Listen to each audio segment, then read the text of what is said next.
Aujourd'hui, un groupe de scolaires a initié les visites du château de Barberet, ou plutôt son parc et jardin à la française.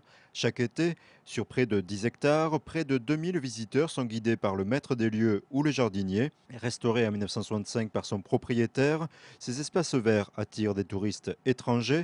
Certains font parfois le tour du globe pour voir la mise en valeur du bâtiment de style Louis XIII, un public de connaisseurs et d'admirateurs, d'après le propriétaire. Ah, les Japonais, je crois, aiment beaucoup l'art français, la vie à la française, et eux qui sont confinés dans toute petite surface sont toujours surpris de voir la superficie et l'espace dont on dispose. Pour attirer des touristes étrangers, il est important, et c'est le cas ici, de ne pas être trop loin quand même d'une ville. Ici, on est à 2,603 km.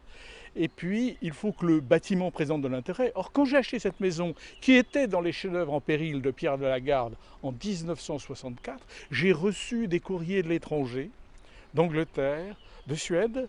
Cette maison était connue alors qu'ignorée par la plupart des Aubois, sauf quelques avertis qui ont pu d'ailleurs passer quelques soirées à Barberet.